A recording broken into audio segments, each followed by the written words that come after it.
What's up guys, David here from PhoneBuff.com. In this video I'm doing a review on the Adama 3 kernel by Roman BB on XDA developers. I put the link to the XDA thread in the description box below. I'm running this kernel with the free GS3 ROM by Team Sonic. I also did a review on that ROM on the channel if you guys want to check it out. So anyway, that's the ROM I'm running with this kernel. I'm going to be doing a few benchmarks so you guys can see the performance you're going to get with this. So far for me, everything's been running pretty smoothly. I'm going to open up a set CPU so you guys can see the clock speed. I have it running at 1809 set on boot. You can push it up to 1890, but according to the thread, the developer recommends 1800, saying everything runs pretty smooth. But I'm just going to go ahead and leave it at that and run the benchmarks. So I've done benchmarks on the phone before when it was stock, and also with the free GS3 ROM, and pretty much I got the same score. So I want to compare them to those scores with this new kernel. I'll go ahead and start with the Antutu benchmark, and I'll just run the benchmark and let you guys see the score. So I'll hit test and start test, and I'll skip to the score.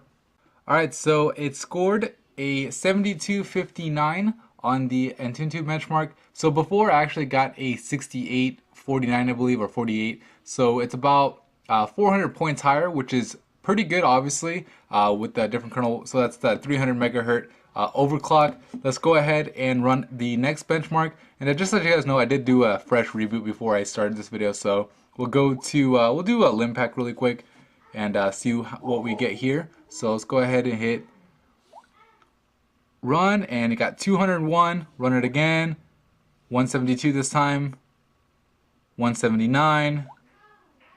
200. So you can see it's getting around 200, or between 170 and 200. So I'll say on average like 185, which is a definite improvement, because I got I think I got about around 172 last time. So a definite improvement here. Let's go ahead and go to the next test, which is the quadrant standard benchmark. So quadrant standard, and again I'll just skip to the results so you guys don't have to look at the whole process.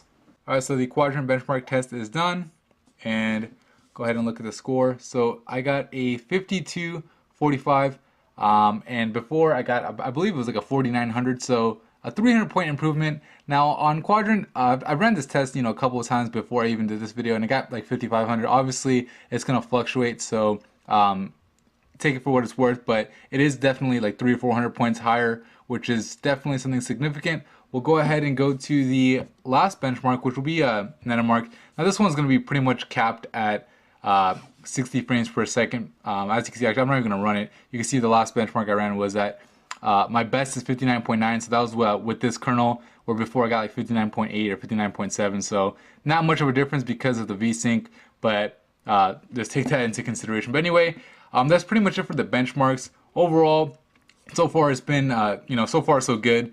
Everything runs smoothly. I haven't had any real issues with the ROM running at 1800. It does get kind of warm as far as the battery and stuff, but pretty good. I haven't really, used it long enough to really see a difference in battery life.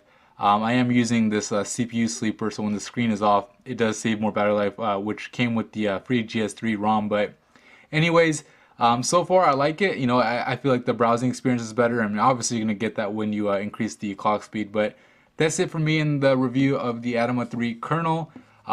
Check out the XDA thread if you want to learn more. I know that the developer is coming out with the newer versions as he goes along and as he develops further. But anyway, that's it for me in this video. Thank you for watching.